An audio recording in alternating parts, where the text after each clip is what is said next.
Salut à toutes et tous, c'est bientôt la fin de l'année, mais non, on travaille encore et aujourd'hui on vous propose une nouvelle interview. Hyper heureux de recevoir notre cher Rémi, comment vas-tu? Salut Yacine, ça va? Ouais, qu'est-ce que t'as monté? Mais plante-nous le paysage, où sommes-nous d'ailleurs?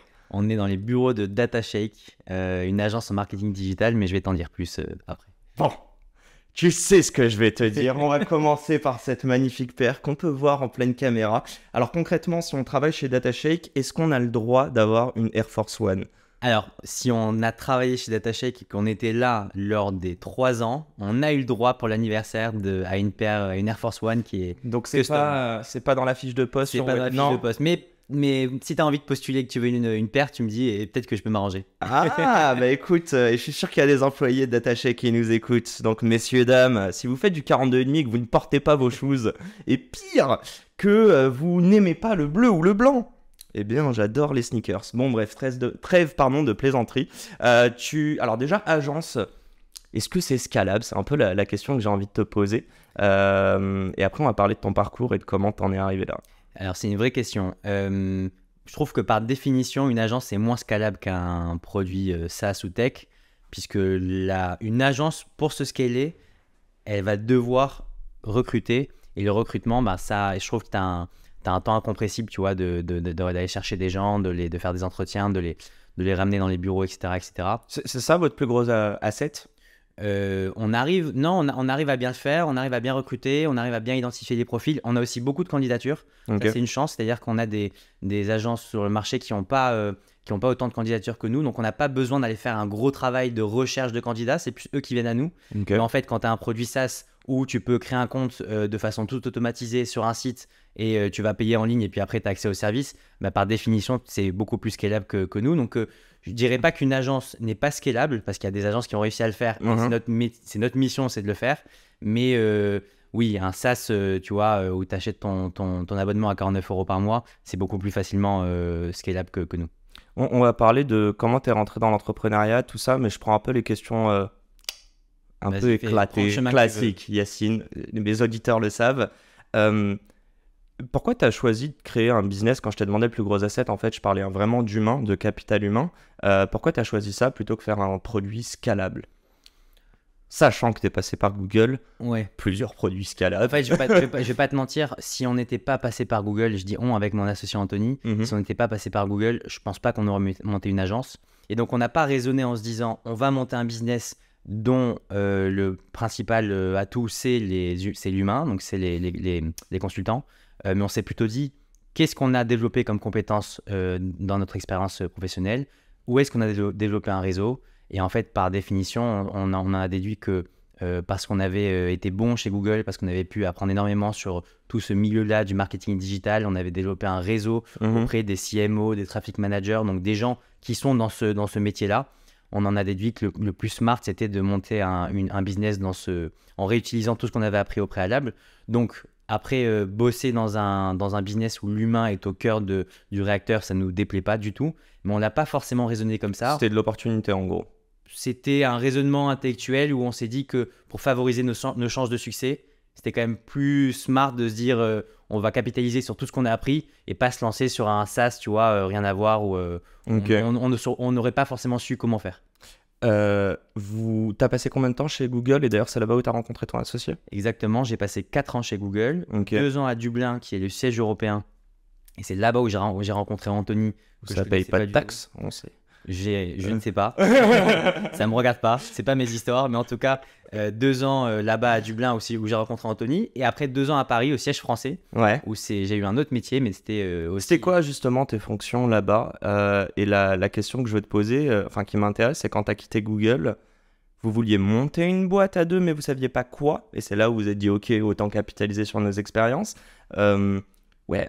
À quel moment, au bout de 4 ans, il y a une limite en fait? Et comment l'entrepreneuriat est vu? Alors l'histoire, elle a commencé, c'est marrant parce que je connaissais pas Anthony avant qu'il arrive chez Google. Ok. Et c'est quoi son profil? Anthony, il a fait Maths Sup, Maths P, et ensuite il a fait une école de commerce. Et après, il a bossé en marketing digital, donc il a déjà commencé à bosser dans ce milieu-là, en stage. Et en fait, il cherchait un job.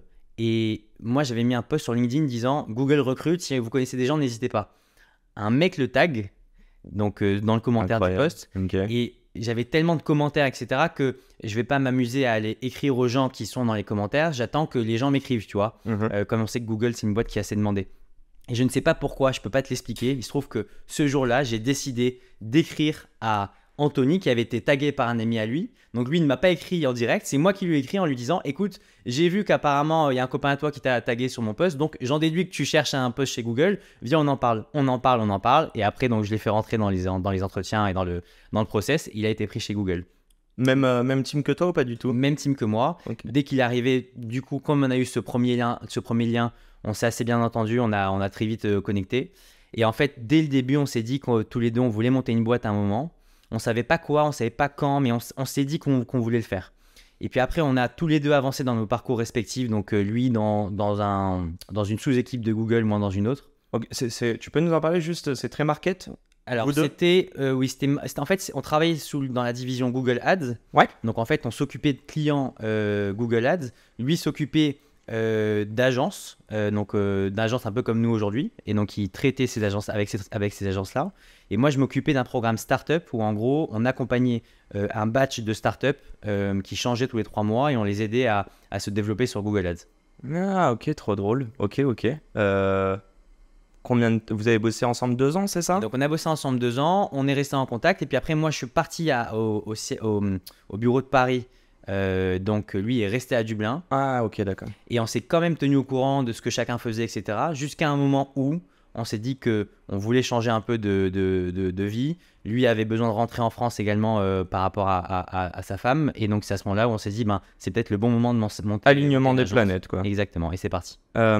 Question, je t'en ai parlé, ma sœur qui a bossé chez Google, t'as touché un billet sur le recrutement? Bien sûr. Allez là, c'est un beau billet, il me semble. Hein. Ok, trop cool. C'est le principe, mais toutes les boîtes tech, de façon générale, ont des incentives pour les employés pour la cooptation. Donc, chez Google, à l'époque, c'était un peu plus de 3 000 €, mais je sais que ça a baissé. Mais donc, et c'est le running joke avec Anthony de je lui ai jamais donné sa part des 3 000 € que j'ai touchés. Et il te la réclame encore en equity aujourd'hui? Non, ça va. Qu'est-ce que je voulais te dire? Je voudrais parler 30 secondes de Google. Je voudrais comprendre comment une culture d'entreprise chez Google peut insuffler autant à des personnes qui viennent de rentrer, de vouloir déjà monter une boîte. Et est-ce que c'est tabou en interne de dire non, moi je suis de passage pour 2-3 ans, mais je sais que je veux monter ma boîte plus tard?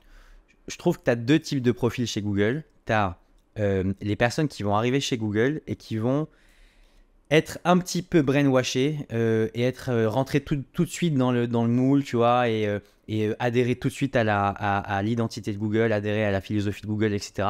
Et qui du coup vont avoir du mal à en sortir parce que plus tu rentres là-dedans, et en fait Google est une super boîte, mais ils font tout vraiment pour que tu t'appropries la boîte, pour que tu t'impliques le plus possible, etc. Et donc, plus ils vont rentrer là-dedans, plus ils vont avoir du mal à en sortir. Et donc, je connais des gens, et c'est pas du tout négatif ou une critique, c'est juste un choix. J'allais dire, il y a un côté secte un dedans. Peu, mais des fois c'est reproché, et toutes ces boîtes tech, c'est un peu reproché.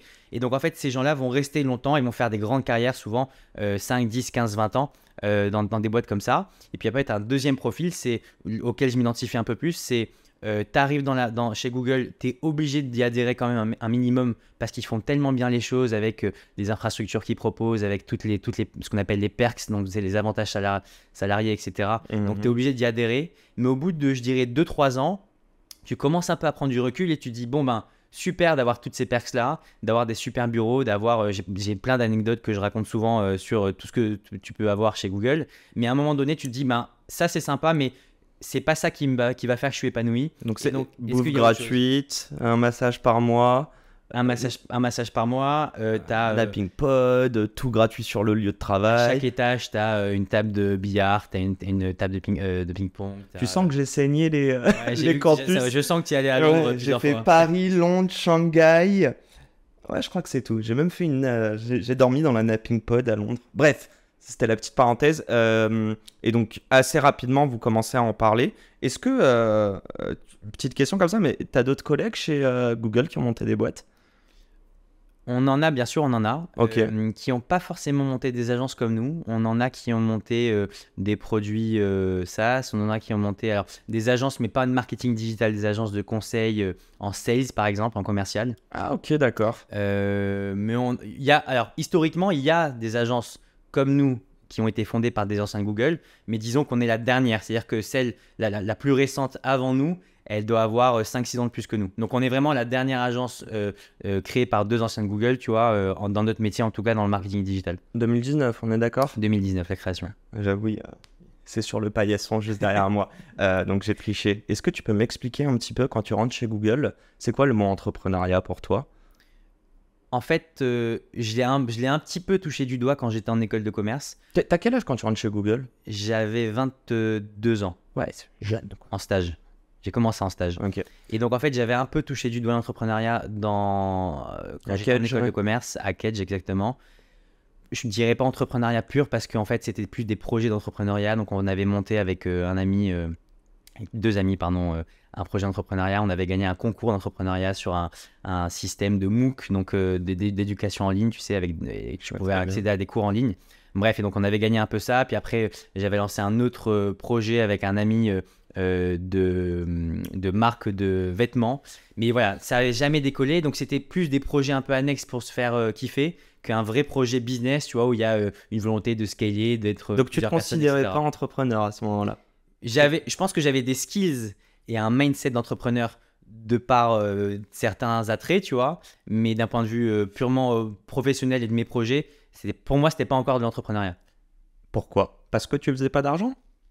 Parce que j'étais pas à 100% là-dessus, j'étais pas focus à 100%. Pour moi, l'entrepreneuriat, c'est si jamais tu te lances dans l'entrepreneuriat et que tu veux en faire enfin en tout cas que c'est une vocation et que tu veux réussir là-dedans, tu peux pas et à la fois être en école de commerce, avoir des cours toute la journée et sortir le soir, et puis après bosser 2 heures tous les 2-3 jours, tu vois, sur un projet annexe que tu espères un jour qui va monter. Donc pour moi, si tu veux vraiment réussir dans l'entrepreneuriat, il faut s'y donner à fond. Et donc, par défaut, tu vas devoir y allouer un certain minimum de temps, et ce temps-là, moi, je ne l'allouais pas du tout. Mais on est d'accord que sans ces... Donc tu m'as parlé au moins de 2 projets, jamais d'attaché avec n'aurait vu le jour. En vrai. J'aurais pas... ça aurait peut-être vu le jour, mais il y a des learnings que j'ai eu pendant ces petites expériences-là que j'aurais dû apprendre pendant DataCheck, donc peut-être que je serais allé moins vite. C'est quoi? C'était le commitment? Ça aurait été quoi les basic learnings? Commitment, teamwork, tu vois, c'était la première fois que je bossais avec des gens sur un projet avec un business model derrière, donc ça enclenche plein de choses. Donc c'est pas pareil que quand tu as un projet de travail, tu vois, pour un cours d'école de commerce. Donc là, il y avait un vrai business derrière. Il y a comment tu réfléchis au nom de la boîte, au business model, au logo, c'est qui tes clients, c'est qui ta cible. Tu vois, si tu réfléchis pas de la même manière, je trouve. Bon, je rigole depuis tout à l'heure parce que là, c'est le moment. Genre, en vrai, je te titille, mais je me titille moi-même. Moi, je suis entrepreneur ou pas, maintenant que je suis full-time sur ce podcast? Ouais, bien sûr, je trouve que tu es entrepreneur. Non, il y a pas... Pourquoi? Parce que la question... Moi aussi, j'ai eu j'appelle beaucoup ça syndrome d'imposteur, mais même me sentir illégitime de me dire entrepreneur. D'ailleurs, je rêve d'une chose, c'est de le mettre sur LinkedIn, mais je peux pas encore. Genre, pour moi, j'ai même pas créé ce podcast, donc je me sens illégitime. Pour autant... pendant 3 ans, j'ai enregistré le soir, je gérais tout de A à Z, même s'il n'y avait pas d'argent. Et puis là, commençait à avoir de l'argent, je suis full-time dessus, j'embauche des gens, super. Mais à quel moment, moi je sais, hein, à titre perso, quand j'ai commencé à avoir de l'argent et que j'ai embauché des gens, oui, je me suis considéré entrepreneur. Mais je ne le suis pas devenu du jour au lendemain quand même. Mais attention, tu peux complètement être entrepreneur si tu n'es pas à 100% là-dessus. Ce que je veux dire par là, c'est que moi, dans mon cas, à ce moment-là, je trouvais que j'y mettais pas assez de temps pour me considérer entrepreneur, tu vois. Mais après, tu as d'autres personnes qui vont pouvoir allouer une telle charge de travail et un tel effort dans ce qu'ils vont faire que ça peut être des entrepreneurs. Et à côté de ça, ils peuvent avoir un job, tu vois, 9 to 5 et ils ont un métier à côté. Et puis après le soir, ils sont entrepreneurs. Donc, c'est pas une condition... Ça veut pas dire que tu passes 100% de ton temps là-dessus. Voilà, pas forcément. Mais dans mon cas à moi, il se trouvait que je trouve que j'y allouais pas assez de temps pour m'adosser cette étiquette d'entrepreneur. Tu m'as dit quand on a préparé ce call, car oui, c'est de l'impro, mais quand même, on prépare un peu nos interviews. Tu m'as dit que tu avais un côté très commercial. On va pas parler maintenant de ça. Juste avant, je veux comprendre, je sais pas si c'est entrepreneur ou entreprendre, mais j'ai envie de le rapporter d'un point de vue mindset, des choses qui sont pas tangibles. Comment tu le décrirais, et de manière très subjective, mais pour toi, tu vois, peut-être que c'est différent avec ton associé, par exemple. Comment je décrirais cette notion d'entreprendre? Ce mindset, plus cet état d'esprit vraiment de j'entreprends, je suis entrepreneur, peut-être qu'elle a évolué aussi entre tes 22 ans et on ne trahira pas ton âge aujourd'hui. Mais ouais, c'est quoi? C'est pas palpable, mais... Je trouve c'est assez corrélé à la prise de risque déjà. Okay. Je pense que un entrepreneur, par définition, il va avoir une aptitude à prendre des risques qui va être un peu plus élevée que, disons, la moyenne des Français. Quitter Google, c'était une prise de risque? Ah oui, je trouve. Je sais. On peut en reparler, mais en tout cas, oui, c'est une prise de risque. Perdre tous ces perks. Voilà, perdre la salle la table de ping-pong, quand même, c'est un gros risque. Mais non, blague à part, je pense que c'est un risque parce que tu quittes un job avec des conditions assez favorables, donc pour te lancer dans un truc où t'es pas sûr de toi. Ouais. Donc c'est un risque en soi, mais donc je pense que la prise de risque, c'est un premier trait des entrepreneurs. Je pense que le côté commercial, je trouve qu'un entrepreneur, par définition, à un moment donné, il devra vendre. Même si il va recruter des super commerciaux, une super équipe commerciale, s'il est lui-même commercial, ça va l'aider dans sa croissance et dans le développement de sa boîte. On en parle beaucoup, mais donc du coup, un entrepreneur qui crée un produit, où ils peuvent être plusieurs, tu pars du principe que la team fondatrice devrait être la première à vendre ce produit dès le départ et ne pas embaucher un sales pour ça? Je trouve que c'est toujours mieux parce que quand c'est toi qui as créé ta boîte, tu t'en parles différemment qu'une personne que tu vas recruter parce que c'est toi qui l'as porté, c'est toi qui l'as construite depuis le début. Donc c'est le storytelling? Ouais, je trouve qu'il y aura personne qui sera mieux placé que toi pour le raconter et pour dire comment tu l'as vécu et comment du coup tu peux le vendre à quelqu'un d'externe. Après, à un moment donné, c'est bien de recruter quelqu'un, un sales pour prendre le relais. Mais je trouve qu'au début, il n'y a pas meilleur vendeur que un des cofondateurs. Et est-ce que tu dirais, enfin j'ai envie de te dire pourquoi, donc on parle de storytelling, mais c'est quoi du coup? C'est pas palpable, donc c'est juste, tu dirais qu'à 50% c'est de l'émotionnel quand tu as une boîte qui vient de se lancer, qui est jeune, qui n'a pas fait ses preuves, et qu'un premier client est un early adopter et fait confiance.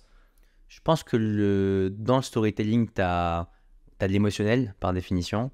Et donc, en effet, il y a raconter une histoire de pourquoi cette boîte-là a été créée, pourquoi c'est toi qui l'as créée, comment tu l'as imaginé, pourquoi tu as pris ce choix-là et pas ce choix-là, c'est quoi la valeur ajoutée que tu vas apporter à tes clients, c'est quoi ta vision sur 5 ans, sur 10 ans, sur 15 ans. Donc, dans tout ça, il y a un peu de l'émotionnel parce que comme tu viens de créer ta boîte, en effet, il n'y a pas de matière, t'as pas de track record, donc tu n'as pas grand-chose à vendre si ce n'est une histoire et si ce n'est de la confiance que tu as envie de générer chez ton interlocuteur. Donc je pense qu'au début, c'est de l'émotionnel, puis plus on avance dans le temps, plus ta boîte grandit, moins c'est de l'émotionnel, puisque plus tu avances, plus tu as du chiffre, plus tu as des cas pratiques, tu as des cas clients, etc. etc. Très, très, très clair. J'ai une question à 1 million. Est-ce que le marketing en général, on va pas faire un cours, mais concrètement, ça peut marcher s'il n'y a pas de l'émotion dedans? Si on est très pragmatique, tu as ce problème, je te donne cette solution, fin de l'histoire. Tu vas toujours me trouver un contre-exemple d'une campagne marketing qui a marché et qui n'est pas particulièrement émotionnelle, mais quand même, en général, les meilleures campagnes marketing, ou en tout cas celles qui ont le plus d'impact, c'est parce qu'elles ont généré une émotion chez la personne qui a visionné la campagne. Ça peut être pas forcément une émotion positive, tu vois, ça peut être une émotion négative, ça peut être de la tristesse, ça peut être de la peur, mais les meilleures campagnes marketing en général, et on le sait naturellement, elles font un effet, elles font un truc, tu vois, t'en ressors pas indemne entre guillemets.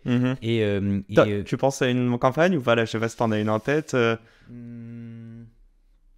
sais pas si moi je trouve que c'est très bateau, mais les campagnes Burger King, alors du coup l'émotion que ça génère pour moi c'est le rire, tu vois, ça te fait rigoler. Buzzman derrière. Buzzman qui sont très forts. Ouais. Les campagnes Burger King c'est un classique, tout le monde les connaît, tout le monde les a déjà vues, mais elles sont quand tu les lis, il se passe un truc, tu vois, et tu t'appropries la marque différemment. En plus, t'as envie de la lire maintenant. Tu sais, tu la vois même sur LinkedIn et tout. Et t'as envie de voir ce qu'ils disent. Et maintenant, dedans. ils ont tellement été bons que quand t'en vois une, t'as envie de savoir qu'est-ce qu'ils ont préparé cette fois-ci. Tu vois, ah tiens, comment ils ont innové cette fois-ci par rapport à tel produit, tel événement. Donc, et ça vient de l'image de marque en fait. Ça vient de l'image de marque et ça vient, je pense, Buzzman a beaucoup de crédit à mon sens puisque c'est eux qui réfléchissent à la manière dont ils tournent les choses, la formulation, l'angle humoristique justement. Donc, c'est une agence de créa Buzzman. Hein. Ouais. Bon, vous c'est pas pareil. Non. Allez, raconte-moi un petit peu. Bon, on a fait une belle mise en intro là, je pense, une mise en abîme. Tout à l'heure, t'en parlais, mais tu disais, ouais, je pense qu'il faut se poser la question de pourquoi tu veux monter ta boîte. Alors, pourquoi vous avez monté DataShake? On a monté DataShake parce qu'en fait, quand j'étais chez Google à Paris, mon job c'était de former les agences. Et donc j'allais toutes les semaines voir les agences qui m'étaient attribuées, qui étaient les Big Six. Donc les Big Six, c'est les plus grosses agences de France, Avast, WPP, Publicis, etc. Putain, c'est te dire à quel point je connais le Big Four compta, tu vois. Ouais, Big Six, c'est l'équivalent en marketing. Ok. Et donc, en fait, moi, mon job, c'était de les former aux produits Google. Et donc, je me suis rendu compte, en allant chez eux, qu'il y avait, en fait, un vrai déficit, disons, de compétences et peut-être de méthodologie et de process en interne dans ces agences-là, par rapport à ce que nous, on préconisait en étant chez Google.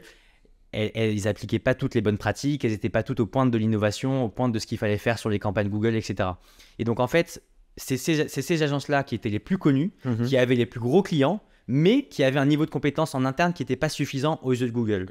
Et donc, en fait, on s'est dit qu'avec Anthony, il y avait quand même un truc à jouer à ce niveau-là. Donc, ils n'optimisaient pas leur utilisation de vos outils, en fait. Ils n'optimisaient pas leur utilisation. Quand il y avait une nouvelle fonctionnalité qui sortait, ce n'était pas les premiers à l'utiliser. Alors qu'à mon sens, quand tu es une des plus grosses agences de France, que tu gères des gros clients comme Air France, McDonald's, etc., c'est toi qui es censé faire profiter à ces plus gros clients des dernières nouveautés, des dernières innovations et des meilleures méthodologie de travail. Mais les problèmes, excuse-moi de t'interrompre Rémi, juste pour comprendre, c'est un problème de process, pardon, parce que c'est des grosses boîtes, c'est compliqué, ils sont pas agiles. Est-ce que c'est des problèmes en termes de pédagogie de Google qui a peut-être pas assez... Ça veut dire que j'ai mal fait mon travail. Damn. En plus, j'allais te dire, en fait, j'allais seconder, c'est que Google, tu tapes n'importe quoi sur les sites, en général, c'est assez bien expliqué. C'est pourquoi ils le faisaient pas et pourquoi, malgré tout l'effort de Google qui est de propulser des nouveaux produits et d'en parler, de communiquer dessus, pourquoi certaines agences, je ne sais pas si c'est en fonction de leur taille, on parlait des process, pourquoi ils ne prennent pas le créneau? Et pourquoi on a besoin d'humains, quoi? Tu as deux raisons. Tu as en effet une question de taille qui est que plus tu es gros, et c'est des agences de plusieurs centaines de personnes, voire plusieurs milliers, sur le métier en tout cas de gestionnaire de campagne Google, plus c'est compliqué de contrôler les process, plus c'est compliqué de contrôler le niveau de compétence de chacun, de faire en sorte que chacun soit bon, etc. Tu as une notion de taille qui fait que à un moment donné, c'est compliqué d'avoir un très haut niveau de compétence quand tu es 500, 600, 700. Et deuxièmement, je pense qu'aussi, il y a un peu une zone de confort, tu vois, où ces boîtes-là ont l'habitude d'avoir des deals sur plusieurs années avec des clients. Donc, en fait, quand tu as un deal sur 5 ans, sur 10 ans avec Air France, du coup, tu t'es un peu plus dans ta zone de confort et t'es un peu moins enclin à en sortir. Tu prends pas de risques. Voilà, tu es plus tranquille, tu te fais moins challenger. Et donc, tu n'es plus entrepreneur. Ouais, voilà, mais donc, voilà. Mais donc, du coup, okay. Quand tu es une agence comme ça, t'es moins incentivé, disons, à prendre des risques, à innover. Et donc vous, le créneau, en quoi l'humain répond? C'était quoi le... Parce qu'on a parlé de process, mais on a aussi parlé de connaissances. On a ce constat-là et on se dit, on est deux anciens de Google, on connaît bien notre métier, on en a vu des centaines de cas d'entreprises, de ce qu'il faut faire dans tel cas, dans tel secteur, etc. On en a vu plein des agences, on a vu comment elles évoluaient, etc. On a une carte à jouer en arrivant sur le marché, en étant deux anciens de Google et en ayant une approche qui est un peu plus à la pointe de la technologie, comme je le dis, donc vraiment qui suit les bonnes pratiques de Google et pas que, puisqu'on ne s'occupe pas que des campagnes Google, mais de tous les autres leviers. Donc, par exemple, damn, j'allais le casser. Bon, le petit trophée Meta, voilà. Certified Company. Par exemple. Et donc, on s'est dit qu'on allait avoir un niveau de service premium par rapport à des agences concurrentes et qu'on allait mettre vraiment l'accent sur l'humain. Donc, tu mets l'accent sur l'humain, tu mets l'accent sur le niveau de compétence qui est parmi les meilleurs du marché. Et tu mets l'accent sur des méthodologies de travail, tu vois, qui font leurs preuves, des méthodologies d'A/B testing qui permettent d'avoir des meilleures performances. Tu combines tout ça et à la fin, tu as un niveau de service qui est normalement est plus élevé que le marché. Bon, il y a des petits bruits, mais tout le monde travaille. On est en mercredi. Voilà. Avant de rentrer dans vraiment cette zone d'expertise et comprendre tout ça, horrible ma question. En quoi vous êtes légitime? Non, mais si tu peux nous donner des petits chiffres, qu'est-ce que vous avez fait depuis 2019 de beau? Alors, depuis 2019, on a au total géré plus de 100 millions d'euros de budget publicitaire. Donc, si tu combines tous les budgets gérés de tous nos clients, ça totalise un peu plus de 100 millions d'euros de budget. C'est combien de clients, ça? Au total, depuis la création de la boîte, on a dû travailler avec peut-être 400 clients. Ok. Et c'est quoi les cycles, juste pour comprendre, ça reste combien de temps une mission chez vous? Alors ça va dépendre. La majorité de nos clients, on est sur des missions à durée indéterminée. Okay. Et on est sans engagement. Donc on a tous nos clients qui peuvent démarrer avec nous puis arrêter quand ils le souhaitent. Ce qui nous permet à nous de nous imposer tu vois, de constamment se challenger, de jamais se reposer et d'éviter exactement ce qu'on a vu chez Publicis et chez Avast où en fait ils ont des contrats sur 5 ans donc ils peuvent se permettre de se reposer. Donc on évite ça. Mais donc, en moyenne, un client, il va rester je dirais peut-être 3-4 ans, mais la boîte a été créée il y a à peu près un peu moins de 5 ans. Et on a des clients avec qui on travaille depuis le jour 1 qui sont encore là. Donc c'est compliqué de te donner un chiffre précis. Allez, on continue sur les petits chiffres. Je sais pas ce que tu peux nous dire. Non, Tu nous as dit 100 millions. On est donc 100 millions. On est une équipe de quasiment 50 personnes. Ok. On a donc actuellement un peu plus de 200 clients, dont des grosses boîtes comme Europcar, comme Siemens, comme Air Liquide, comme Durex, donc des boîtes assez traditionnelles. On aime bien aussi travailler. C'est français, Siemens? Siemens, c'est pas français, non. Non, j'allais te demander. C'est allemand. Ok, donc vous bossez. Et on peut bosser avec des boîtes étrangères, donc on bosse typiquement avec Siemens. Vous êtes en Belgique aussi, hein, on a un bureau en Belgique, on a un bureau en France, donc là où t'es. Mais donc l'idée, c'est qu'on peut complètement travailler avec des boîtes étrangères avec leurs entités françaises. Et donc typiquement Siemens, on travaille avec leur entité française et leur entité belge. D'accord, donc c'est du francophone only que vous faites? Non, on fait aussi du néerlandais, du flamand. Mais c'est la culture plutôt européenne que vous taclez à ce niveau-là. Européenne, alors je parle pour Siemens, après pour d'autres clients, on fait, je crois qu'en interne, on a 8 ou 9 langues couvertes, hein, donc on peut gérer des campagnes en anglais, en espagnol, en italien, en allemand, il n'y a pas de problème. Vous n'avez pas levé de fonds? On n'a pas levé de fonds, le business d'agence est généralement rentable assez vite, ce qui fait que du coup, tu n'as pas besoin de lever des fonds. Le seul cas où tu pourrais avoir besoin de lever des fonds, c'est si d'un coup, tu as envie de donner un coup d'accélérateur, de recruter, je te dis une bêtise, 40 personnes, et peut-être que ta trésor ne pourra pas couvrir ça. Mais au-delà de ça, les investissements principaux d'une agence peuvent être couverts par la rentabilité. Quand vous avez démarré, avec combien d'argent? On a mis chacun, Anthony et moi, je crois, 3 000 euros. Les fameux 3 000 euros du bonus d'Anthony. Je te demande encore. Moi, j'ai rien mis au final. Ouais, donc 3 000 au total. Hein. Non, pardon, 3 000 euros chacun. Donc, chacun, ok. Donc 6 000 d'Anto en fait. 6 000 d'Anto. Non, ma vraie question, c'est tu démarres avec 6K. Tu peux faire quoi avec 6K? C'était quoi l'objectif? Et toi-même, tu l'as dit, vous n'avez pas levé. Donc, t'attends qu'il y ait de l'argent qui renfloue dans les caisses pour pouvoir réinvestir, peut-être embaucher, etc. En fait, nous, ce qu'on vendait et ce qu'on vend toujours aujourd'hui, c'est du temps. Donc, en fait, on va vendre du temps de consulting. Donc, quand on était que Anthony et moi, on vendait notre temps à nous. Et aujourd'hui, on vend le temps de nos consultants. Et donc, en fait, on savait qu'on avait une compétence. On avait du temps en face de nous, bien évidemment. Et donc, on allait voir des clients en leur disant, écoute, moi, je peux gérer tes campagnes. On estimait que ça nous prenait X heures par semaine. Et donc, on vendait ces X heures par semaine Y. Et donc, du coup, c'est pour ça qu'il y avait très peu de coûts. Les seuls coûts qu'on avait les premiers mois, c'était un WeWork qui était rue des Archives où tout a commencé. Ok. Ça nous coûtait exactement 250 euros chacun. Oh, les mots par poste. Donc, voilà, 500 euros par mois. Et c'était la seule charge. On avait un ordinateur, mais tu n'as pas d'autres charges puisque tu vends ton temps. Tu as quelques outils pour bien opérer tes campagnes, etc., des outils de reporting, mais ce que je veux dire, c'est que dans tes charges principales, c'est le bureau qui constituait notre seule charge au démarrage. Et donc, on allait voir des clients, on leur disait, faites-nous confiance, on est 2 anciens de Google, on sait ce que l'on fait, on est sans engagement, donc tu peux très bien tester un mois et si tu n'aimes pas, t'arrêtes. Et donc, en allant avec ce discours-là auprès de clients qui nous connaissaient déjà, parce que c'était pour la majorité des boîtes avec qui j'avais déjà échangé en étant chez Google. Donc, tu vois, c'est des gens avec qui j'avais déjà travaillé, donc qui avaient déjà notre confiance. Bien sûr.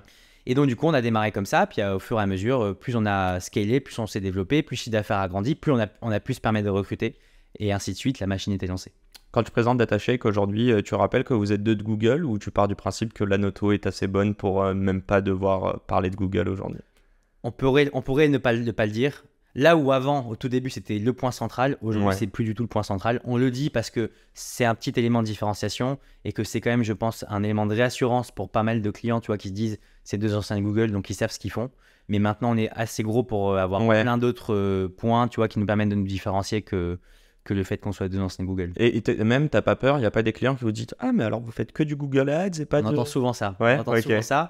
Alors, quand tu regardes les budgets total gérés sur chaque levier, donc on a parlé de Google, Meta, mais à savoir on fait aussi TikTok, Pinterest, Criteo, Snapchat, LinkedIn, enfin on fait vraiment tous les leviers payants d'acquisition. En fait, tu as plus de dépenses gérées sur Meta que sur Google.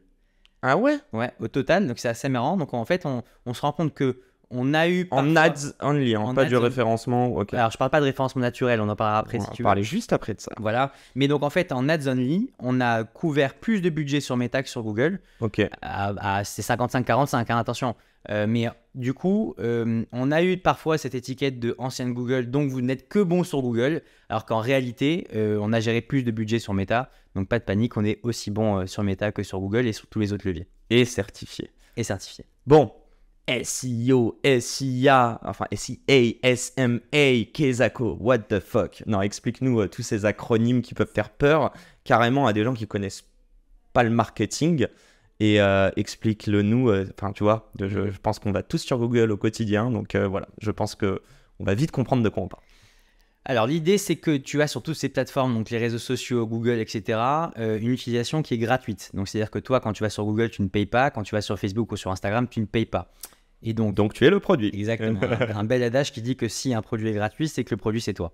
Et donc du coup pour utiliser ces plateformes gratuitement, ce que les plateformes ont mis en place c'est des systèmes d'annonces publicitaires où des entreprises vont pouvoir mettre leur pub sur ces inventaires-là, donc sur ces réseaux-là, pour que toi, en tant qu'utilisateur, tu vois une pub de telle entreprise et donc, in fine, si tu as envie, tu achètes le produit de cette entreprise.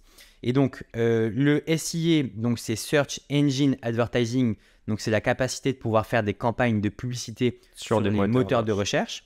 Aujourd'hui, Google est le leader incontesté en France à 95% de part de marché. Donc, quand on dit SIA, en général, on parle des campagnes sur Google, mais sache que tu peux aussi en faire sur Bing, par exemple. Alors, j'allais juste te poser la question, parce qu'on dit souvent que YouTube ou TikTok maintenant détrônent Google. Ce ne sont pas des search engines. Hein. En fait, tu as des moteurs de recherche à l'intérieur de YouTube, à l'intérieur de Google, mais c'est pas leur fonction, TikTok, mais c'est pas leur fonction première, c'est un réseau social. Et d'ailleurs, c'est intéressant, le deuxième moteur de recherche après Google, c'est YouTube. Donc, si tu regardes le nombre de requêtes sur ces réseaux sociaux-là, en effet, ça fait beaucoup de volume, mais leur fonction principale, c'est pas moteur de recherche. T'en fais partie, juste, j'ai grave du mal à comprendre ça. Genre, je me dis, les infos que je cherche, enfin, Google, YouTube va pas me donner l'info que je cherche sur Google. Elle est factuelle, l'info que je cherche sur Google, tu vois. Ouais, mais YouTube, j'ai pas les stats exacts, mais tu as tellement d'utilisateurs tous les jours. Ouais. En fait, c'est vrai que c'est pas des requêtes. Tu fais pas le même genre de requêtes sur Google et sur YouTube. Sur YouTube, tu vas une requête de telle vidéo, c'est une requête, tu vois. Donc, quand tu vas chercher la vidéo de, j'en sais rien, Squeezie, la dernière vidéo de Squeezie avec Jonathan Cohen, bon, bah ça, c'est une requête. Belle vidéo. Sur Google, tu vas taper météo Lille, tu vois, ouais, et okay. tu vas jamais taper météo Lille sur YouTube, tu vois. Mais ok, donc c'est des usages différents. Donc, c'est des usages différents, mais en volume de requêtes, c'est le deuxième moteur de recherche après Google. Donc, ça, c'est le SIA. Ok.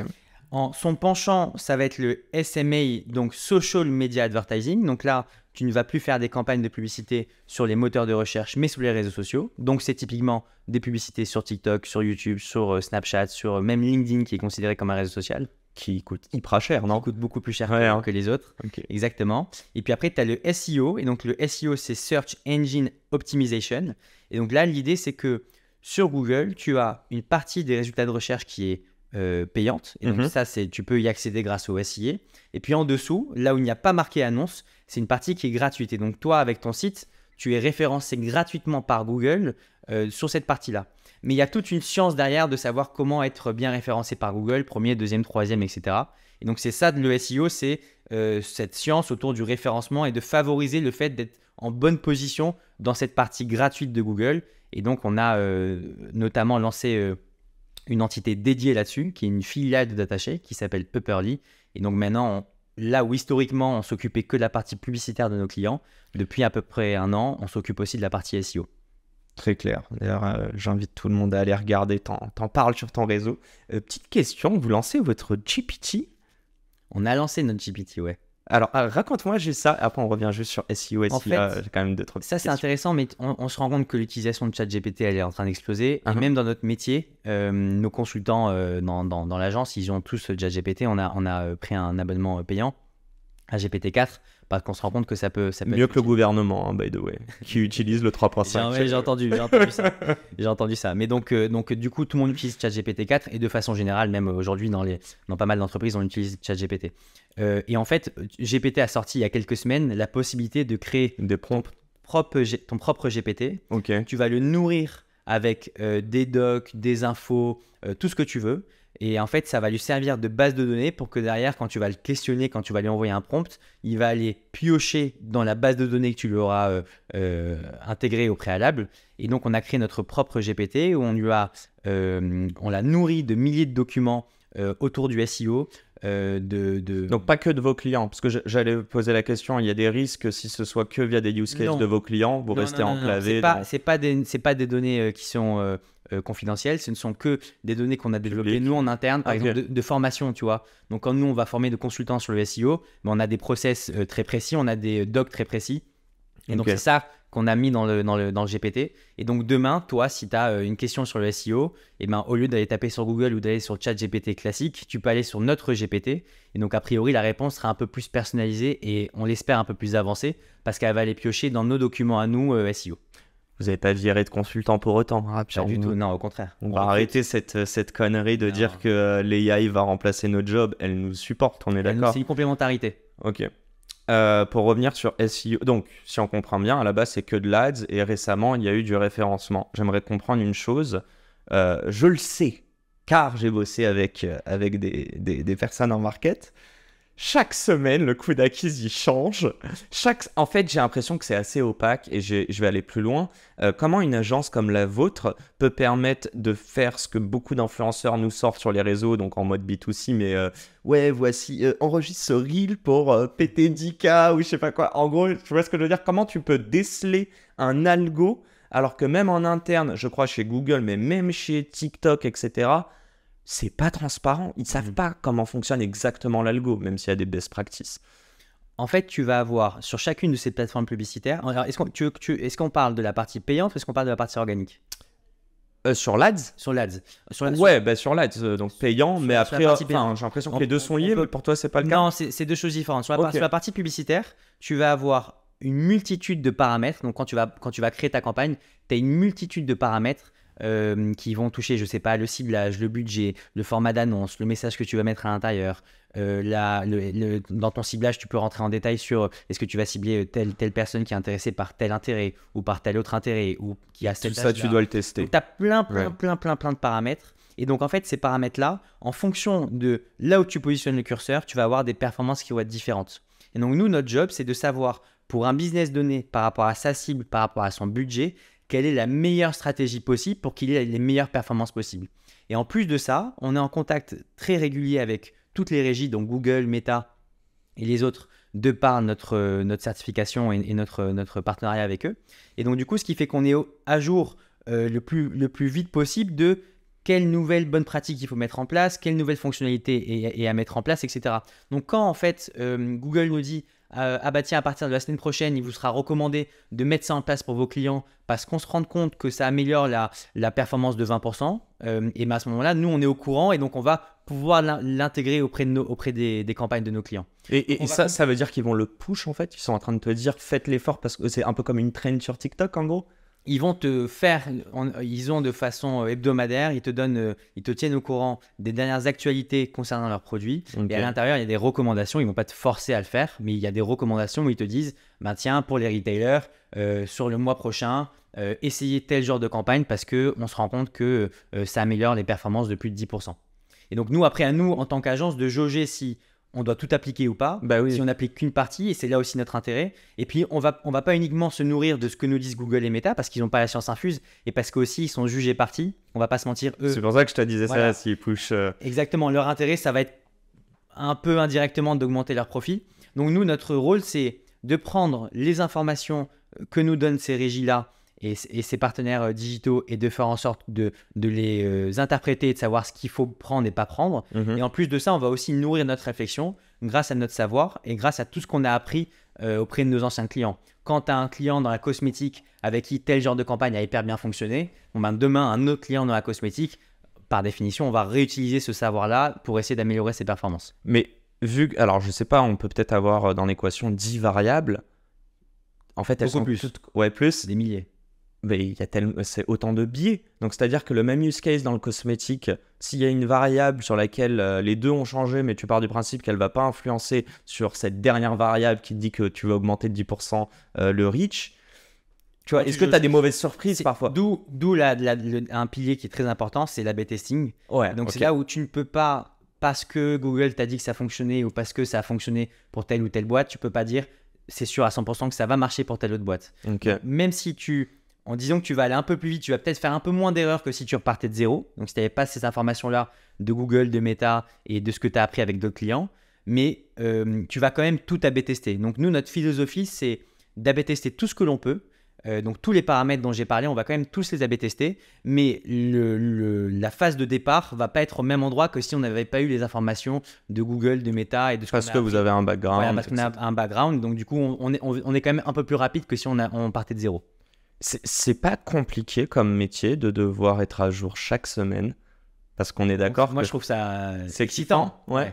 Parce que chaque tu te reposes jamais sur tes lauriers, quoi, sur Exactement. tes acquis. Notre métier par rapport à quand j'étais chez Google, donc il y a maintenant 9 ans, ça n'a rien à voir. À l'époque, tu gérais des campagnes où tu avais des milliers de mots-clés, tu passais tes journées à ajuster les enchères, etc.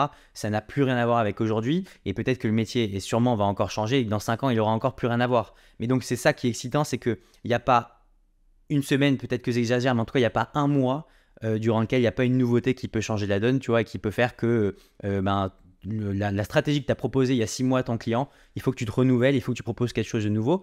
Mais c'est ça aussi qui est intéressant, qui fait notre valeur ajoutée, c'est que si on est une bonne agence, on est au fait de tout ce qui se fait de mieux sur le marché. Et donc le client, il a intérêt à rester avec nous, parce que s'il part et qu'il va avoir une agence qui est moins au fait que nous, l'agence va vite se retrouver sur le côté, et donc le client va pas pouvoir bénéficier des meilleures bonnes pratiques, tu vois. Donc c'est là où nous, on a une carte à jouer. On fait en sorte d'être à jour de ce qui se fait de mieux. On le propose à nos clients, on l'intègre pour nos clients. Et comme ça évolue constamment, le client il a intérêt à rester avec nous pour qu'il soit vraiment à jour de ce qui se fait de mieux pour lui. On parle d'évolution. Tu t'es mis sur Threads? Je me suis mis sur Threads alors. Threads. T'as vu, même moi j'ai bégayé en le disant. En fait, soit tu dis, je vais le dire Threads. En français, tu dis Threads et c'est un parti pris. Si tu l'attends en anglais, il faut y aller all-in, tu vois. Ouais, mais j'étais pas assez en confiance là-dessus. Donc je me suis mis sur Threads.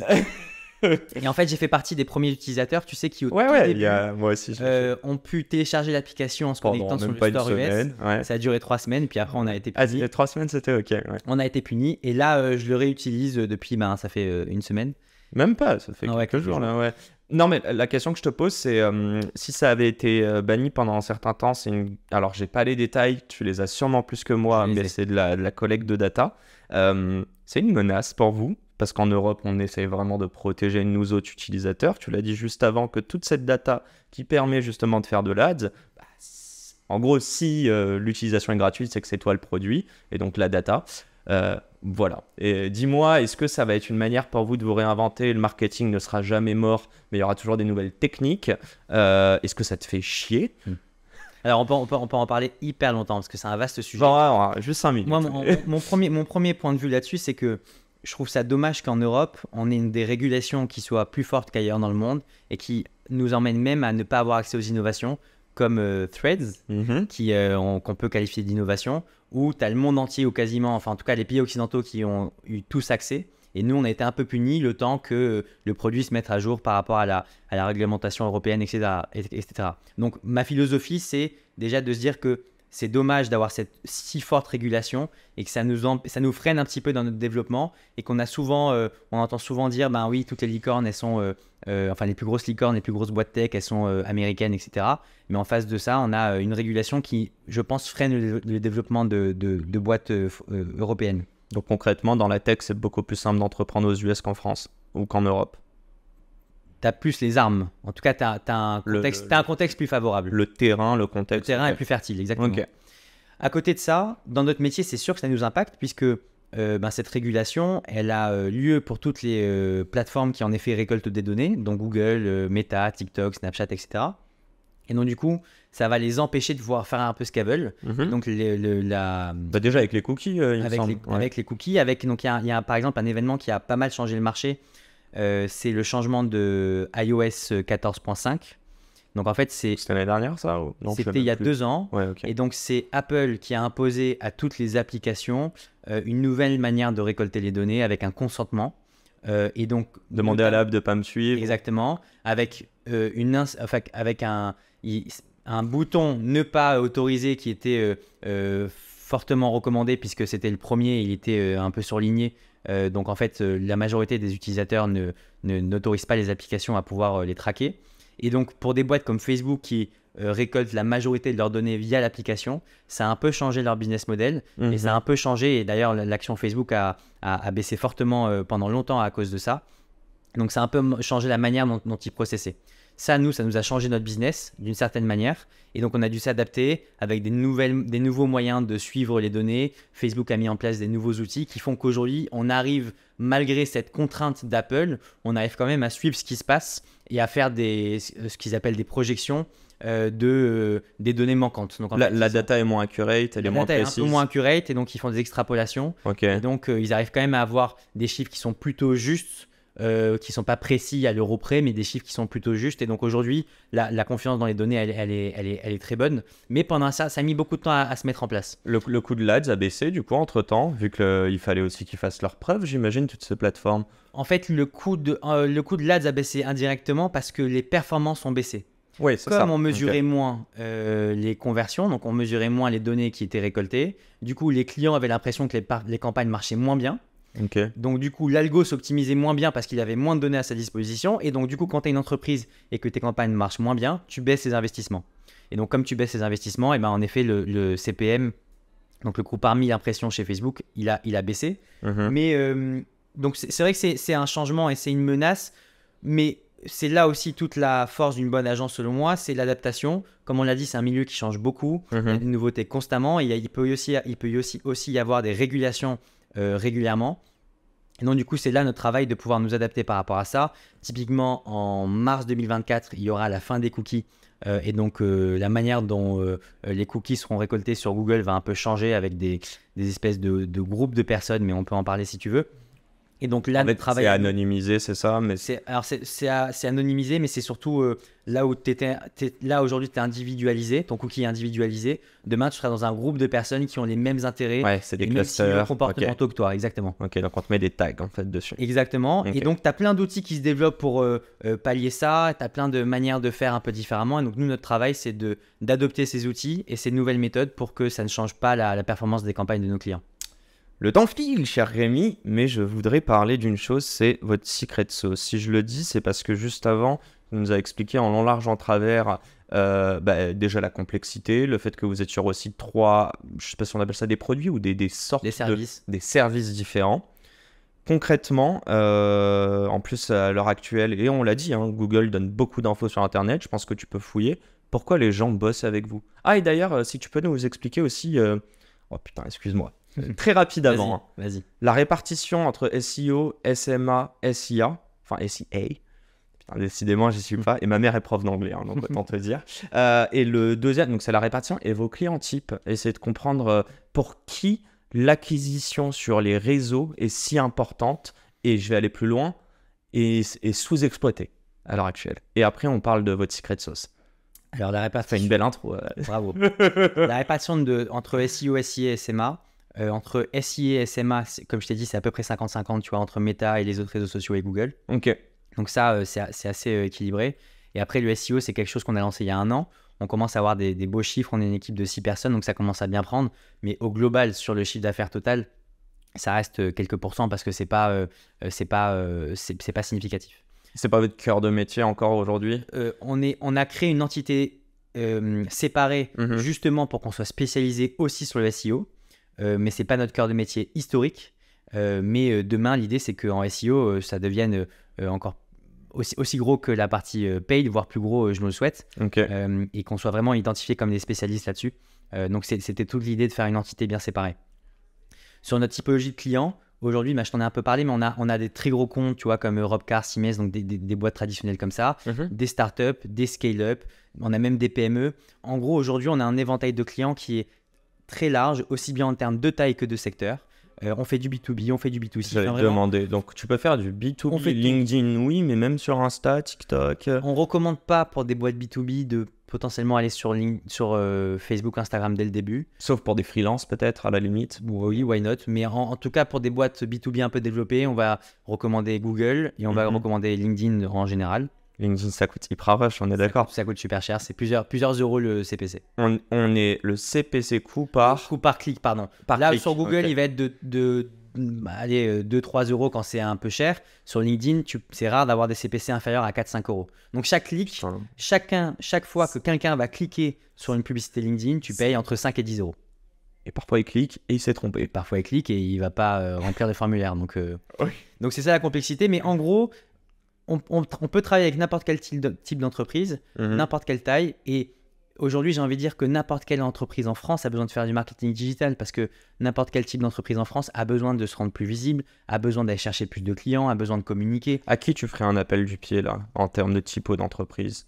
À qui tu penses ou tu as envie de leur dire non pas que toi, ça va te ramener le plus de chiffre d'affaires, mais surtout, il y a un potentiel énorme pour ces personnes-là? Moi, à mon sens, les entreprises qui sont le plus en retard, c'est vraiment les grands groupes. C'est marrant. En fait, on se rend compte que les boîtes, c'est pas forcément les boîtes qui dépensent le plus qui sont les meilleures. Et il y a des fois, on est face à des clients qui dépensent 10 fois moins que d'autres clients, mais ces clients-là qui dépensent 10 fois moins sont beaucoup plus techniques, beaucoup plus poussés dans leur réflexion, dans leur stratégie, dans leur manière de voir les choses. Là où des énormes clients, parce qu'encore une fois, c'est des gros navires, des paquebots qu'il faut, il faut beaucoup de temps pour les faire bouger, etc. Ils sont un peu trop en retard. Donc, aujourd'hui, la grosse marge de manœuvre, selon moi, elle se trouve surtout sur les grosses boîtes qui sont en retard par rapport à ces nouvelles startups, tu vois, qui sont vraiment à la pointe de ce qu'il faut faire. Très clair, j'espère qu'ils nous écoutent, les grands groupes. Je ne sais pas si on en a beaucoup dans l'audience, mais en tout cas, je les invite à prendre le pas. Bon, on arrive sur votre expertise. Pas votre expertise, justement. Ce que je voulais dire, c'est que votre expertise, on l'a comprise. Mais pour moi, une expertise, quand c'est que de la donnée, tu peux t'enrichir. Donc, c'est ce que je te disais, elle doit être sur Internet, etc. Bon, même si on n'est pas encore certifié, qu'on n'a pas accès à toutes les infos en détail, pourquoi une boîte qui essaye de le faire à la mano tout seul, parce qu'elle peut aller sur Facebook, tous les réseaux, etc. Pourquoi elle passerait avec vous, en fait? C'est quoi votre competitive advantage? Il y a plusieurs points. The accent was good, no? Very good. Il y a plusieurs points. Le premier point, c'est que si tu gères tes campagnes tout seul et donc tu n'es pas accompagné par une agence, tu vas pas pouvoir avoir le recul qu'une agence a de gérer X clients. Donc, tu n'as pas de benchmark. Près de 200, donc tu n'as pas de benchmark. Donc, quand il se passe un truc bien à gauche ou un truc mal à gauche, tu n'as pas le learning qu'il ne faut pas le refaire à droite ou il faut le refaire à droite. Donc, ça, tu as en fait ce que j'appelle une intelligence collective en interne qui fait que. Et c'est pour ça que. Des connaissances. Exactement. Je suis très à cheval sur le fait que les gens parlent beaucoup entre eux. On est évidemment que dans des open space où chacun peut communiquer, chacun peut se lever et poser une question à l'autre. Donc, je pense que cette intelligence collective que tu as en agence, elle est hyper bénéfique. Deuxièmement, on a développé, nous, en interne, des méthodologies de travail et de process. Donc, je t'ai parlé d'A/B testing, je t'ai parlé de méthodologies d'opérer les campagnes. Et donc, ça, c'est des trucs qu'on a développés depuis 5 ans parce qu'on a beaucoup appris, parce qu'on a géré plus de 100 millions d'euros de budget publicitaire. Si tu es tout seul de ton côté, certes, tu peux apprendre en allant sur Google, sur YouTube et en te formant, mais on a quand même un track record qui nous permet d'avoir un peu d'avance, je pense, sur des gens qui sont seuls et qui vont essayer d'apprendre d'eux-mêmes. Donc, l'expérience.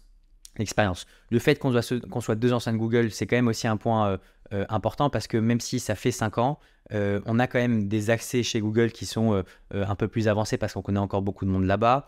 On sait comment la machine marche parce qu'on y a travaillé pendant 4 ans chacun avec Anthony. Donc on a vu ça de l'intérieur, donc on sait exactement ce que Google attend de nous. On sait exactement comment fonctionnent les campagnes, on l'a vu également de l'intérieur. Donc ça aussi c'est un point différenciant qui est important.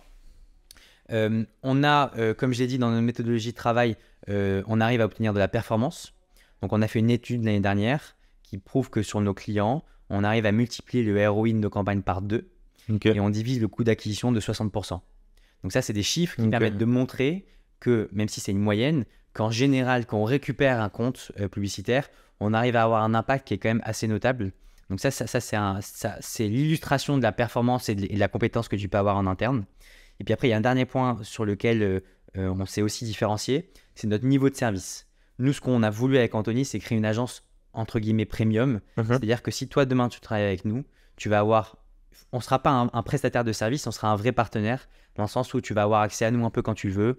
Donc, on va se voir de façon très régulière physiquement, on va avoir un call hebdomadaire, on va avoir un groupe Slack ou WhatsApp et on va se parler tous les jours. On va être vraiment à ta disposition. Si le week-end, il y a une urgence, un truc à régler, tu m'envoies un message, moi je le règle dans le week-end, il n'y a aucun problème. Donc, on veut vraiment que nos clients se sentent qu'ils ont accès à un niveau de service qui est parmi les plus hauts du marché. C'est la clé aujourd'hui. Les gens ne se satisfassent. Wow. Les gens ne sont plus satisfaits, juste du résultat, de se dire on fait un meilleur ROI, on a un coût d'acquise beaucoup plus bas. Ok. Quand on a créé la boîte, on pensait que ce qu'il allait driver le niveau de satisfaction de nos clients, c'était les résultats des campagnes. Pragmatique. Et on s'est rendu compte au bout de quelques mois qu'en réalité, tout le côté service, humain, relationnel est quasiment aussi important, voire parfois plus important. Émotionnel. Et émotionnel, on en revient au marketing. Allez, c'est terminé ce podcast. Non, je rigole. Hyper clair. T'as parlé de la team, j'ai envie d'en parler juste après. J'ai juste une question. J'y pensais tout à l'heure. Vous avez quand même des ambitions de grossir. Mais est-ce qu'il n'y a pas un risque, est-ce qu'il n'y a pas un plafond de verre de perdre cette qualité de service et cette agilité si vous atteignez une certaine taille et là, je fais les références à Avast que tu citais tout à l'heure. Je pense que cette taille-là, il doit y avoir un plafond de verre, mais c'est vraiment plusieurs centaines de personnes, donc on n'y est pas du tout. Ok. On a pour ambition d'être... Tu vois pas d'évolution même d'un point de vue process? Tu trouves qu'il y a toujours autant de fluidité dans la team? Pour l'instant, c'est toujours aussi fluide. On est encore une agence à taille humaine. Okay. Et c'est tout l'intérêt d'avoir créé, de créer des entités séparées par service. Donc aujourd'hui avec le SEO, demain avec d'autres entités. On a pour ambition de créer d'autres services demain. Et donc, du coup, en créant des entités séparées, tu as des mini data shakes, entre guillemets, tu vois, qui se créent à nouveau. Et donc, tu regagnes cette fluidité à nouveau. Au lieu d'intégrer des personnes dans un grand groupe, tu as des petites business units qui fonctionnent de façon autonome entre elles. Et donc, tu regagnes cette flexibilité au quotidien. Et donc, on espère qu'on sera environ 100 personnes d'ici 3 ans. Donc, pour moi, le plafond de verre, il se trouve quand tu es vraiment 400, 500, 600. Donc c'est une croissance saine, j'ai envie de dire. Ouais, voilà, exactement. Sans lever. Sans lever. Et le plus important pour nous, c'est de ne pas rogner sur la qualité de service qu'on apporte à nos clients. Donc, c'est ça le point le plus primordial. Et du coup, on va essayer de croître en ne perdant aucune qualité dans ce que l'on apporte à nos clients. Et comme tu le dis, la flexibilité, l'humain, le côté qu'on soit hyper proche de nos clients, ça, il faut le conserver. Donc, quitte à moins recruter ou à aller moins vite, je préfère élever notre niveau de service que recruter le plus vite possible. En tout cas, on te le souhaite. J'ai une petite dédicace à faire à notre cher Jules, auditeur de ce podcast. Non, en fait, on en a parlé un petit peu avant, donc c'est ton bras droit. Exactement.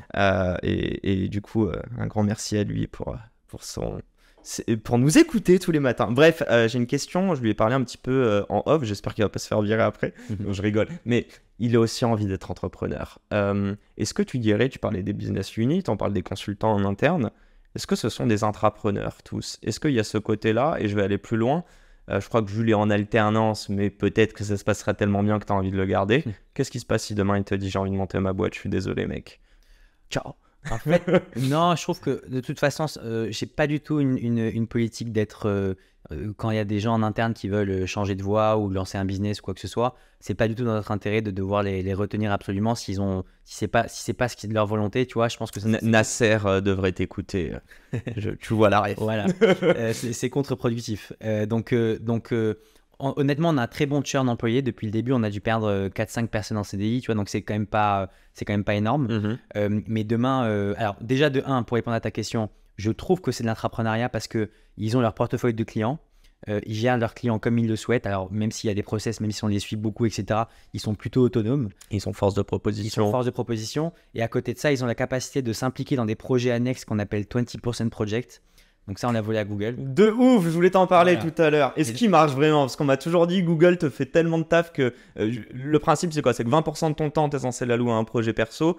Mais apparemment, les 80% te prenaient déjà 100% de ton temps. Oui, en fait, en gros, nous, on l'appelle comme ça pour conserver le nom. Mais l'idée, sans forcément dire 20, 15 ou 30%, c'est tu alloues une partie de ton temps à des sujets un peu annexes à ton core job, donc à ton job principal. Et donc, tu as des gens dans la boîte qui vont, par exemple, prendre un peu de leur temps pour développer le blog de notre site. Tu en as qui vont développer, tu sais, les activités de team building, etc. Donc, tu as des personnes en interne qui vont s'occuper de ça. Tu as des personnes qui nous aident sur le recrutement. Donc, chacun va avoir un projet un peu sympa qui lui plaît et sur lequel il va pouvoir passer un peu de temps. Et c'est pas directement corrélé à ses clients ou à la gestion de campagne de ses clients. Okay. Mais donc, pour moi, chaque personne dans l'agence est intrapreneur parce qu'il gère son book de clients. Et en plus de ça, avec notre nouvelle manière de faire, de créer des entités à part, là, c'est clairement de l'intrapreneuriat puisque tu vas lancer un projet de zéro. Et donc là, c'est un peu c'est une nouvelle société que l'on crée. Donc, pour moi, c'est une forme d'entrepreneuriat. Vous recrutez, tu l'as dit. on recrute. Bon, on lâchera le petit lien. Ça avance, mais enfin, ça touche bientôt à sa fin. J'ai quand même des questions très importantes. C'est quoi allez, le epic fail? Tout n'a pas été rose, c'est pas possible, je te croirais pas. Alors, on a fait des erreurs de recrutement. Ok. C'est pas un epic fail, mais c'est un fail, tu vois, j'aurais aimé éviter. Donc, on avait des erreurs de recrutement, donc c'est un certain coût, pas que financier, c'est un coût en temps et en énergie. Et moral, quoi. Enfin, même. Moral, donc ça, c'est un truc qu'on aurait pu éviter. Mais il y a un fail auquel je pense souvent et je me dis, on a bien appris. C'est lorsqu'on était chez WeWork, donc rue des Archives, on était que Anthony et moi, on allait signer notre premier client, un de nos premiers clients avec qui on travaille toujours aujourd'hui d'ailleurs. Et il se trouve qu'il y avait un intermédiaire entre nous et le client. Et cet intermédiaire, c'était une personne que je connaissais en perso qui nous a fait l'introduction. Elle vient au bureau et elle nous dit « Voici le contrat, vous pouvez travailler avec le client demain, mais par contre, moi, je veux un contrat d'apport d'affaires. » Okay. Et ça, c'était pas clair dès le départ? Et donc, si tu veux, le contrat d'apport d'affaires, nous, on était tout excités de signer nos premiers clients. On savait pas exactement comment tout fonctionnait, etc. Et le mec était plutôt sûr de lui, donc on lui a fait confiance. On a lu le contrat en diagonale, on l'a signé. Et il se trouve que ce contrat stipulait qu'il avait le droit à un apport d'affaires, à une rémunération ad vitam aeternam. Oh. Donc en fait, à un moment donné, ce mec est parti de la boîte et alors qu'il faisait complètement autre chose, il a continué à gagner de l'argent et donc il prenait 10% des factures qu'on donnait à nous. Ça, comment? Donc, ok, bien regarder les contrats, mais au-delà de ça, non, mais déjà, c'est à quel moment tu fais un apport d'affaires à ad vitam aeternam? Et donc en fait, il est parti de la boîte et 1 an après qu'il soit parti de la boîte, à un moment donné, on l'a appelé, on lui a dit écoute, là, ça fait plus de sens qu'on continue à te rémunérer, tu n'y es plus pour rien. Tu étais pour quelque chose au début. Bah oui, mais après, c'est l'upsell s'il reste. Exactement. Donc, mais là, tu es parti depuis 1 an dans la boîte, donc on a trouvé un deal entre lui et nous et on a arrêté. Mais tout ça pour te dire que on avait l'excitation du début et on savait pas exactement comment s'y prendre et on n'a pas lu parfaitement toutes les clauses du contrat. Mais demain, là aujourd'hui, on a un peu plus la tête, on est un peu plus à froid sur nos décisions, un peu plus à froid sur les contrats qu'on lit et on va un peu plus dans le détail. Donc on sait qu'on ne refera pas cette erreur. Mais c'est quand même marrant de se dire que pendant 2 ans et demi, on a payé un mec, tu vois, tous les mois, c'était 300-400 € par mois pour un truc qu'il avait fait une fois au tout début et après il a vu quel entrepreneur plus aucun impact. Voilà. Sur un malentendu. Est-ce que tu dirais que l'émotion, c'est le faux ami de l'entrepreneur? D'une certaine manière, oui.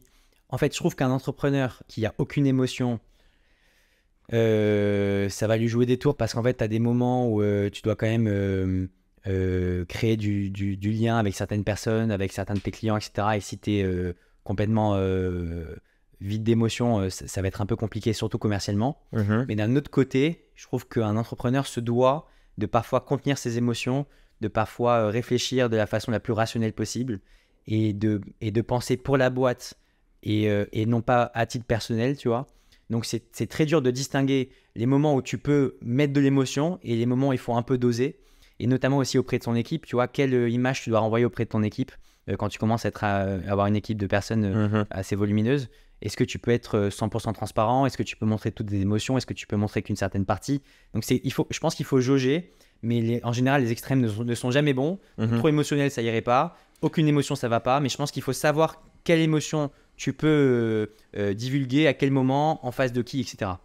Est-ce que ça s'apprend? Est-ce que ça s'acquiert via l'expérience? Et est-ce que ça aide le fait d'être 2 fondateurs aussi? Je sais pas si vous avez les mêmes tempéraments. Ouais. C'est marrant, on est très complémentaires. Okay. Donc là où Anthony va être bon, je vais être un peu moins bon et inversement. Et dans quoi t'es moins bon? Je suis moins bon dans la gestion de l'humain. C'est-à-dire qu'il va être un peu plus doux que moi. Okay. Et moi, je vais être plus rationnel et je vais aller plus droit au but et un peu trop froid par moment. Et ça, t'as réussi, par exemple, grâce à lui, j'apprends. Non, mais c'est intéressant. Est-ce que c'est lui qui te donne des tips ou même tu l'observes en fait? Tu vois ce que je veux dire? On apprend ensemble et il va à certains moments où j'ai pas été assez bon selon lui, il va me le montrer, il va me dire que j'aurais pu plus faire ci ou plus faire ça. Et à l'inverse, sur certains trucs où lui il est un peu moins bon, mais je vais lui dire attention, sur ça, je pense que tu aurais dû faire ça, on aurait été meilleur. Donc on apprend l'un l'autre, ça c'est hyper important. Mais après, c'est vrai que l'expérience, c'est aussi un apprentissage incroyable parce que ça te force à tous les jours à rentrer de nouvelles émotions, nouvelles compétences. Donc, t'apprends tous les jours. C'est une remise en question perpétuelle et ça ne marcherait pas s'il n'y a pas de confiance. On est d'accord? Ouais, il faut une. Par C'est pas, définition. vous êtes pas meilleurs potes, hein. avec Non, Anthony. on n'est pas meilleurs potes. Vous êtes potes ou même pas? On est potes. Vous êtes potes quand On est même. potes, mais on se voit pas. On se voit pas tous les week-ends. Ok. On se voit toute la journée de 9h à 19h. Il y a un truc très marrant, c'est qu'avec Anthony, on a une conversation WhatsApp sur laquelle on se parle tous les jours, non-stop depuis que la boîte a été créée. Mais je sais pas combien de messages il y a par jour, tu vois. Il y a, je sais pas, des dizaines et des dizaines par jour, à tel point qu'on se dit même plus bonjour le matin. Tu vois, T'as check ça. c'est comme s'il y avait une conversation qui ne s'était pas arrêtée depuis mai 2019, tu vois. Donc on se parle constamment, c'est la personne à qui je parle le plus de toute ma vie, mais on n'est pas meilleurs potes au sens où on se voit tous les soirs, tous les week-ends, etc. Je pense qu'on se voit déjà pas mal assez la semaine, et puis en plus Vous il y a vous une protégez? petite Non, mais l'un l'autre, est-ce que peut-être toi, t'as pas aussi envie de le faire chier avec tes problèmes perso parce que tu sais que le lendemain, vous avez une boîte à gérer à deux? on se parle des problèmes perso, Ok. on s'en parle, mais on est transparent là-dessus et j'étais à son mariage et il était témoin à mon mariage, tu vois. Donc c'est pas un pote lambda, tu vois. On parle de quelqu'un qui est très important pour moi, mais je pense que on a aussi chacun notre cercle à nous et on a aussi envie, tu vois, de passer du temps avec d'autres personnes et donc on se voit déjà pas mal la journée, ce qui nous plaît assez bien. Mais donc ouais, on a aussi du temps pour voir d'autres personnes. Il est midi pile. Donc soit on arrête maintenant, soit on se prend 5 minutes. On se prend 5 minutes, vas-y. Allez là. Bon, fake it until you make it. Certains le voient de manière péjorative. J'aimerais savoir, toi, parce qu'on en a parlé en amont, tu te sens comme un mytho? Non, je me sens pas comme un mytho. Qui aurait pu répondre oui à cette question? Ouais, c'est très péjoratif, je suis un gros bâtard. Non, je me Non, sens mais pas comme un dis-moi mytho. tout. Mais fake it until you make it, c'est pour moi la capacité de pouvoir dire il y a un truc que je maîtrise pas forcément à 100%, où je suis pas sûr de pouvoir y aller. Et allez, je me donne un coup de pied, je vais y aller quand même, et je vais apprendre par la force des choses. Et peut-être que plus tard, avec du recul, je me rendrai compte que j'ai bien fait d'y aller. Et il y a plein de décisions comme ça, où parfois on se rend compte qu'il y a des clients où le business n'est pas forcément limpide, où on se dit est-ce qu'on va pouvoir l'accompagner sur tous ses besoins, etc. etc. Et si on avait joué la carte de la sécurité en se disant non, attention, on n'y va pas parce qu'on n'est pas sûr à 100%, c'est des opportunités manquées. Donc l'idée, c'est de pouvoir jauger de si tu as confiance en toi, tu as confiance dans ce que tu fais, tu as confiance dans la qualité de ton service. Et si tu considères que la petite partie sur laquelle tu n'es pas sûr, tu peux quand même y arriver, à ce moment-là, il faut y aller. Mais c'est cet entrain, d'ailleurs, que les entrepreneurs doivent avoir, selon moi. Il faut ne pas avoir peur de certains trucs que tu sais pas faire à 100% ou sur lesquels tu n'es pas sûr, parce que sinon, tu vas jamais avancer. Et nous, il y a plein de situations comme ça, de fake it until you make it, où on se dit, tiens, on y va. On fait confiance à telle personne, tu vois, sur des recrutements par exemple, on y va, tel client nous a demandé telle prestation, on sait la faire, mais il nous a demandé tel délai, est-ce qu'on va y arriver? On n'est pas sûr, mais on va faire comme si on allait y arriver à 100%, et in fine, parce que tu n'as pas le choix, parce que tu t'es lancé, après coup, il y a un truc un peu magique qui fait que tu y arrives et tu réussis, et avec du recul, tu te dis heureusement qu'on y allait, parce qu'on a beaucoup appris, parce que maintenant on s'est développé de telle manière, etc. Il y a un truc qui est pas palpable dans ça, mais en même temps, tu l'as dit, tu as parlé de sécurité, au même moment, je parlais de prise de risque dans ma tête. On en parlait tout à l'heure. Est-ce que tu dirais que le fake it, pas 100% des projets que tu as fake, peut-être sont arrivés à 100% de réussite que tu avais. Par contre, est-ce que tous ces projets, le fait de dire oui, tu vois, d'arrêter d'être mental ou cérébral et d'être dans l'action, ça te donne plus de confiance, ça t'enrichit là-dessus. Donc, c'est pas du tout palpable, mais c'est ta confiance en toi en tant qu'entrepreneur. Ouais, c'est ça. Tu rentres dans une posture de quelqu'un qui est sûr de lui parce que tu t'hésites moins sur des projets, tu dis go, on y va, puis tu t'embarques l'équipe avec toi. Et c'est pas négatif. C'est pas négatif, t'as une équipe, t'as des c'est personnes pas de la poudre de perlimpinpin. Non, t'as une équipe de personnes qui hésitent à aller sur certains projets ou pas. Ils hésitent entre eux, ils discutent. Et toi, en tant que leader, en tant qu'entrepreneur, tu les prends avec toi et tu leur dis on va y aller, on va y arriver, on va faire comme ci, comme ça, vous allez voir, on va y arriver. Et après coup, quand t'as du succès, t'as tout le monde qui en fait apprend de cette expérience-là en se disant ok, mais en fait la prochaine fois, eux aussi auront un peu plus ce mindset d'y aller, de faire les choses, tu vois, de dire d'un peu moins réfléchir, tu vois, sur les décisions. Tu t'as dit leader, je suis obligé de rebondir là-dessus. Tu te considères comme un leader? Pas tyrannique, je l'espère pas. En tant qu'entrepreneur, je me considère comme un leader, oui. Pour moi, un bon entrepreneur est un bon leader. Pour être un leader, pour vouloir fédérer, encore une fois, des choses qu'on n'apprend pas, des choses qui se font sur le tas. Et pour pouvoir prendre tous ces risques, on dit qu'il faut un peu de folie, On dit que cette folie vient parfois d'un trauma, de choses qu'on a vécues. Je sais pas si tu peux nous partager un petit peu ça, mais t'arriverais à faire une corrélation entre des choses perso et la vie que tu mènes? Il y a un... Je sais pas si on peut appeler ça un trauma. C'est peut-être Un événement marquant. Mais un événement qui est pas un événement précis, mais c'est la culture, l'éducation plutôt, je dirais, que j'ai eu de mes parents, qui sont tous les deux médecins, et qui m'ont dit dès le plus jeune âge, il n'y a rien de plus important que le travail. Et tout le reste passe après. Et c'est une phrase que j'ai entendue, je sais pas, des milliers de fois. Même la famille. Je sais pas. En tout cas, j'ai pas. C'est une question que je veux poser à ma mère. Ouais. C'est une bonne question. Mais en tout cas, à chaque fois qu'il fallait prendre une décision, c'était d'abord le travail, le reste après. Et donc en fait, j'ai eu cette culture-là de, en gros, hein, si je synthétise, en fournissant une quantité de travail assez forte et en se donnant et en s'arrachant la tête sur tes projets professionnels, in fine, en général, t'arrives quand même à des résultats.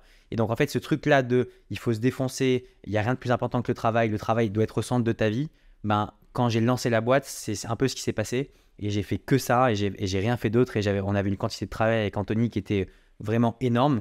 Et j'associe une partie du succès à ça. Et je pense que si on avait un peu moins travaillé, je dis pas qu'on se serait planté, mais on n'en serait peut-être pas là aujourd'hui. Donc, j'allais dire la force d'exécution, mais même pas que, c'est aussi la résilience. Résilience, exécution, résilience, ouais. Et après, il faut bourriner, tu vois. Et je pense qu'il y a du volume horaire, en fait, tout simplement. C'est très pratico-pratique, mais même si tu es très bon en exécution, même si tu as de la résilience, bon, ben, en bossant 3 heures par jour, c'est compliqué de construire le prochain Facebook, tu vois. Donc, c'est quoi ton moment où tu as le plus douté, où vraiment tu t'es dit... Attends, je suis en train de consacrer toute ma vie, je vais vraiment y arriver? Ça peut peut-être paraître un peu prétentieux, mais on a rarement douté. Et ça, c'est parce que vous avez toujours eu la tête dans le guidon. Parce qu'on a eu depuis le début... Déjà, on a eu depuis le début des succès, des bons chiffres. On a une croissance qui est bonne depuis la création de la boîte. Donc ça aide quand même à pas douter. Mais évidemment qu'il y a eu des échecs, évidemment qu'il y a eu des problèmes. Tu vois, les recrutements dont tu parlais, voilà. Par exemple. On a vécu le Covid, tu vois, c'est pas simple. Le changement de régulation, on l'a vécu aussi, c'était pas simple non plus. Mais en fait, on est quand même dans un mindset qui va de l'avant, positif, où même face à des problèmes, on essaie de très vite apprendre de ces problèmes et savoir comment ne plus les répéter demain. Et on passe à autre chose. Et on va pas ressasser, tu vois, constamment de ça va pas bien, ça va pas bien. Donc en fait, grâce aux chiffres, à la croissance, plus à un mindset positif, tu passes vite et tu doutes un peu moins. Et du coup, on attend avec impatience mars 2024. Non mais c'est ce que je disais. Et on pourra se reparler. Ouais, non mais tu vois, il y a des côtés où on dit même des crises. Dans chaque crise, il y a une opportunité. Donc là, c'est une nouvelle régulation, une opportunité. Bon, dernière question, promis. C'est quoi le conseil le plus sous-coté pour toi que tu aurais aimé entendre à tes débuts dans l'entrepreneuriat? J'ai presque envie de dire avant de rentrer chez Google, même si tu n'étais pas entrepreneur à ce moment-là. Mais juste pour voir ce que ça aurait planté dans ta tête. Dis pas de la merde. Non. Comme t'es... On est à 1 heure de grande écoute. Ouais, je fais ça. Non, un conseil, je pense que j'ai appliqué un peu trop tard, c'est le fait d'être un yes man. Tu vois ce que je veux dire? De dire oui un peu à tout. Ça va un peu avec le fake it until you make it, mais je dis ça dans le sens où quand les gens te proposent de te rencontrer, de prendre des verres, de faire des déj, quand il y a des gens qui t'approchent, tu vois, par LinkedIn, par mail, etc. Alors tu peux pas dire oui à tout le monde, mais je pense qu'il y a des opportunités manquées par rapport à ça. Et surtout quand dans une phase de démarrage, quand tu lances ta boîte, plus tu rencontres du monde, plus tu parles avec des personnes, plus tu réfléchis à des projets annexes, etc. Et plus ça peut créer des opportunités. Donc je pense qu'on aurait pu tisser des liens avec de plus en plus de personnes, peut-être rencontrer des partenaires si on était un peu, non pas qu'on a été fermé, mais je pense que j'ai voulu être focus sur mon truc, exécuter au maximum avec des œillères, et en ouvrant un peu plus tu vois, les oreilles, tu peux un peu t'élargir et rencontrer plus de personnes, et ça peut être bénéfique pour la boîte. Mais il faut de l'humilité aussi pour dire ça, je trouve. Donc, et je suis grave d'accord, et même si je dis oui à des choses, je pense qu'on le dit jamais assez. Est-ce que je te laisse sur ça? Je sais pas. Comme tu veux. Allez, vas-y, t'hésites, je sens, vas-y. Non, on va squeezer le board member. Je vais te poser cette dernière question. Habituellement, je te dis c'est quoi ta mission sur Terre, mais je vais te la poser différemment. Ouh putain, non, je vais pas la poser comme ça. J'allais te dire, tu voudrais quoi qu'il y ait écrit sur ta pierre tombale? Non, ça c'est dur. Horrible. Non, différemment. Allez, je vais prendre Jules qui est ton bras droit. si je lui demandais là de me décrire un petit peu toi, Rémi, mais surtout en tant que CEO, tu vois, donc leader, qu'est-ce qu'il dirait? Est-ce que c'est que du positif? Non, il n'y a jamais que du positif. On est Il d'accord. y a toujours des choses à dire. Il dirait quoi? Il dirait que, on va commencer par le positif, il dirait que je suis quelqu'un de très pragmatique en tant que leader, très rationnel et très droit au but. Et donc, j'aime quand les choses vont vite, sont bien faites, bien exécutées. Voilà. Et ensuite, on avance et on passe à autre chose. Mais le penchant de ça, c'est que, c'est ce que je t'ai dit, ça peut parfois manquer un peu d'émotion. Et que du coup, dans un business où l'humain est très important et dans une équipe où tu collabores beaucoup, il faut aussi savoir mettre la bonne émotion au bon moment, tout en ne dénigrant pas sur ta qualité d'exécution et ta vitesse d'exécution. Donc c'est ça qui me manque moi aujourd'hui, c'est apporter un peu plus d'humain dans mes équipes, être un peu plus compréhensif et parfois faire la part des choses entre l'exécution, la performance et l'humain et la compréhension des gens qui m'entourent. Bah écoute, on va aller valider ça avec Jules. Hein. Non, je rigole. Appelle-le. Allez, viens ici. Bon, un grand merci, cher Rémi. Je crois qu'on a bien couvert pas mal de sujets. Et, je te laisse le mot de la fin. Moi, je termine souvent en disant un grand merde à mes auditeurs qui galèrent ou autres. Mais je te laisse leur adresser ton petit mot.